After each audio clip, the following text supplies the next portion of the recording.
Halo semuanya, kembali lagi bersama saya Stefania Gertrudis Nokonta Sadipun. Saya biasa disapa Nia dan saya dari kelas Insight.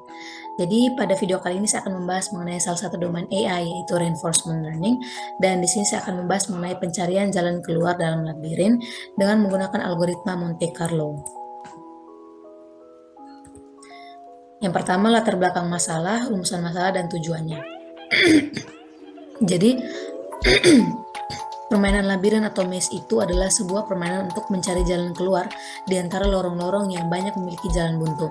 Dalam permainan ini, pemain harus menemukan jalan keluar dari sebuah pintu masuk ke pintu keluar. Dalam permainan ini juga dibutuhkan jalan yang tepat sehingga pemain itu bisa keluar dari labirin.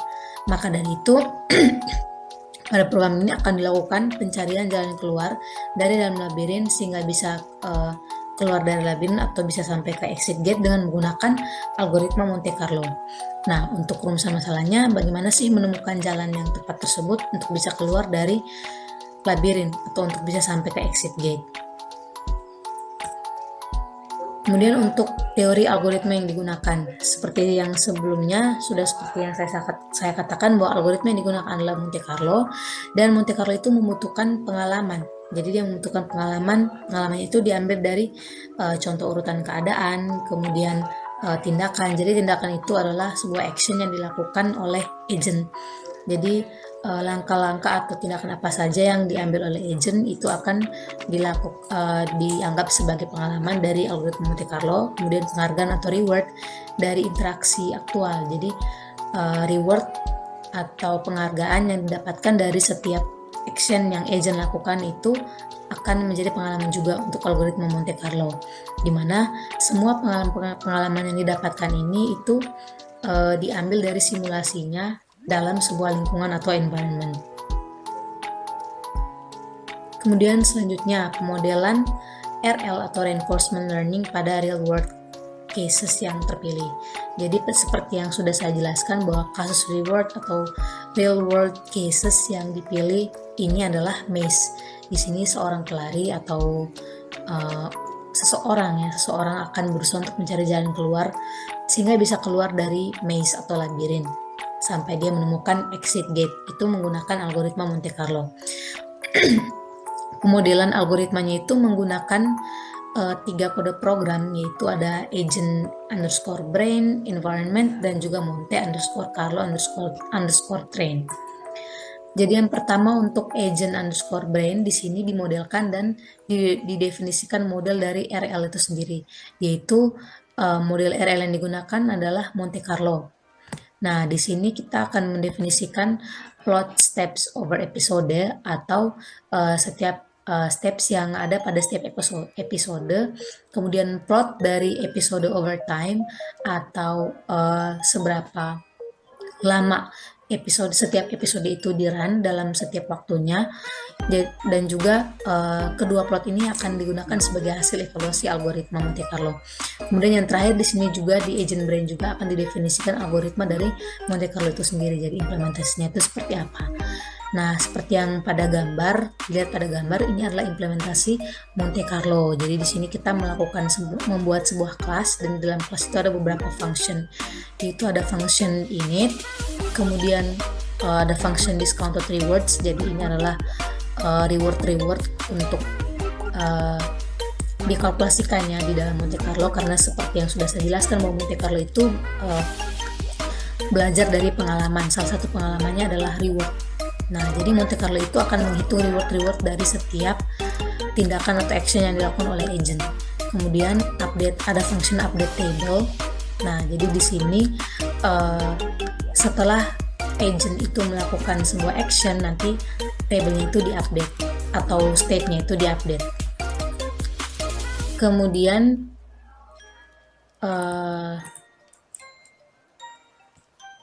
nah, di sini adalah pendefinisian, masih di bagian agent brain. Di sini ada pendefinisian reinforcement learning itu sendiri. Jadi modelnya itu seperti ini. Jadi pendefinisian reinforcement learning ini adalah function yang kita gunakan untuk menampilkan hasil evaluasi dari Monte Carlo itu sendiri. Nah, jadi di sini kita bisa lihat bahwa ini adalah function init atau mendefinisikan diri sendiri, mendefinisikan reinforcement learning itu sendiri. Di sini kita menggunakan gamma dengan besaran itu 0,9, kemudian learning rate-nya 0,1 dan epsilon-nya itu 0,1 juga. Kemudian untuk function choose action, nah seperti yang sudah saya jelaskan sebelumnya bahwa agent itu akan melakukan suatu tindakan. Nah, tindakan yang dilakukan itu akan dipilih berdasarkan function choose action ini. Kemudian plot result itu yang pertama kita melakukan plot atau membuat plot steps over episodes. Jadi ini akan dilakukan atau diambil sebagai hasil evaluasi dari algoritma Monte Carlo. Kemudian yang kedua juga ada plot the episodes over time sebagai hasil dari algoritma Monte Carlo juga. Kemudian di kode program berikutnya itu adalah environment. Jadi kode environment itu dia mendefinisikan beberapa function dan beberapa kode yang di dalamnya itu digunakan untuk mendefinisikan atau memodelkan lingkungan dari maze itu sendiri. Jadi yang pertama ada size environment, yaitu grid dengan ukuran 4x4 dan pixelnya itu 100 seperti pada kode program di bawah ini. Kemudian dia juga di environment juga mendefinisikan function untuk brick wall atau brick wall ini adalah jalan buntu. Kemudian exit gate dan juga person. Person ini adalah orang yang berlari untuk mencari jalan keluar, dan exit gate ini adalah jalan keluar dari labirin. Kemudian di sini juga didefinisikan pada saat memulai episode baru dan juga untuk mengupdate agentnya. Jadi setelah dilakukan action, agentnya itu diupdate. Nah, di sini kita bisa lihat pada kode program ini kita melakukan build environment terlebih dahulu.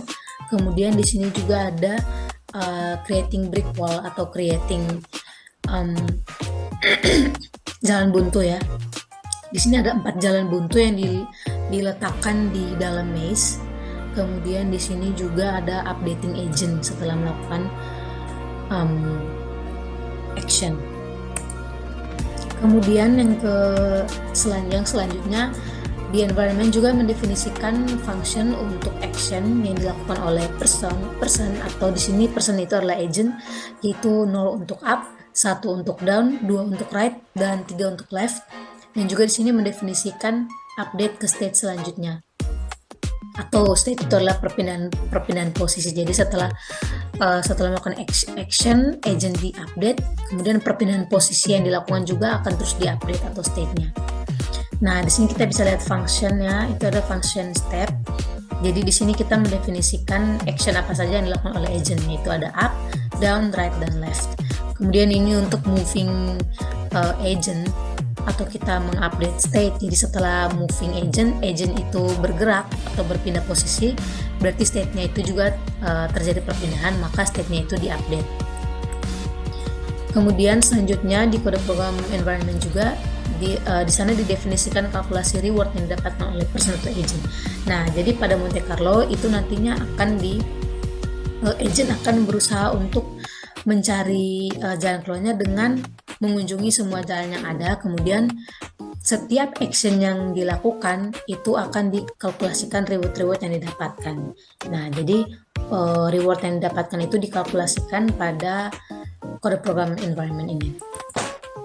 Nah, kemudian selanjutnya di sini kode program environment juga di dalamnya berisi function untuk menentukan rute tercepat untuk pergi ke exit gate atau keluar dari labirin dengan menghindari brick wall. Nah, jadi di sini kita bisa lihat bahwa ada beberapa kode program yang berguna untuk menentukan rute tercepat atau melakukan fiksasi atau validasi rute mana yang paling cepat untuk bisa dilewati oleh agent seperti itu.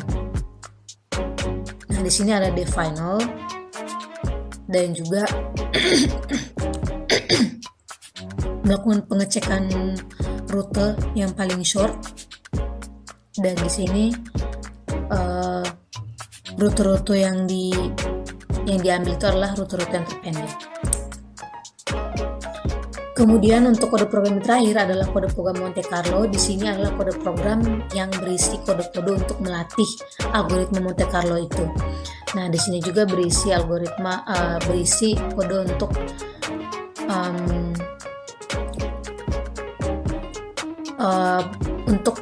agent. Jadi bagaimana agent itu melakukan action untuk melatih algoritma Monte Carlo itu sendiri. Nah, jadi di sini episode yang digunakan adalah 800 atau episode yang digunakan itu sebesar 800. Kemudian di sini setelah Monte Carlo-nya itu diimplementasikan, kita akan diimplementasikan atau dilatih, kita akan menampilkan hasil evaluasi dari Monte Carlo itu sendiri, yaitu dengan menampilkan success time, success rate-nya, dan juga running time-nya. Oke, jadi untuk performa yang dihasilkan dari Monte Carlo, jadi di sini success time atau percobaan setelah dia melakukan berbagai macam percobaan, itu pada saat suksesnya itu adalah di detik ke 645. Kemudian rate atau rating suksesnya algoritma Monte Carlo ini sebesar 80%. Lalu dia itu run time sampai dia sukses itu tuh ada 184 detik. Kemudian shortest route-nya itu ada 6 dan longest route-nya itu ada 331. Kemudian ini penjabaran 6 rute tercepatnya. Nah, di sebelah kanan ini kita bisa lihat bahwa inilah environment-nya. Jadi environment-nya itu berupa grid 4x4 seperti yang ada pada gambar 4x4 dengan 4 brick wall atau 4 jalan buntu di sini. Setelah itu di sini kita bisa melihat bahwa startingnya di sini dan dan exit gate-nya di sini. Jadi pintu masuknya di sini. Kemudian ini adalah jalan yang berwarna merah atau polkadot merah. Inilah jalan tercepat untuk bisa keluar dari labirin. Nah, seperti ini. Di sini dia sudah mencapai jalan keluarnya atau exit gate-nya. Kemudian ini adalah step over episode. Jadi setiap episodenya itu dipetakan step by step-nya itu seperti ini. Kita bisa lihat bahwa setelah episode 200 steps-nya itu mulai berkurang. Kemudian untuk episode overtime-nya. Jadi di sini kita bisa lihat bahwa semakin tinggi episode, waktu untuk runtime-nya juga semakin tinggi. Jadi di sini episode 8 ke 800, waktu yang dibutuhkan untuk run episode 800 itu adalah 175 second. Nah, kita beralih pada analisa dan kesimpulan. Jadi analisis program ini menggunakan metode Monte Carlo atau algoritma Monte Carlo dengan jumlah episodenya adalah 800, di mana pergerakan atau step dari agent adalah up, down, right, dan left. Kemudian reward yang didapatkan itu akan terus diupdate, kemudian dikalkulasikan. Nah, jadi Monte Carlo itu akan membuat agent mengunjungi seluruh path yang ada, kemudian setiap pergerakan atau action dari agent itu akan dihitung rewardnya. Nah, kemudian setelah dihitung reward positif lah yang akan digunakan atau diambil. Nah, reward positif itulah yang digunakan sebagai jalan atau path untuk sampai ke exit gate atau untuk keluar dari labirin. Jadi kesimpulannya, program ini sudah baik pada saat dikembangkan karena algoritma Monte Carlo ini sudah bisa berhasil menemukan jalan keluar dari labirin tanpa bertemu atau menemukan jalan buntu atau brick wall, di mana jalan keluarnya ini ditemukan dalam waktu 645 detik dengan akurasi algoritmanya sebesar 80%. Itu saja yang dapat saya sampaikan pada video kali ini. Terima kasih telah menonton. Mohon maaf apabila ada salah kata dan salah penjelasan selama video saya. Dan terima kasih.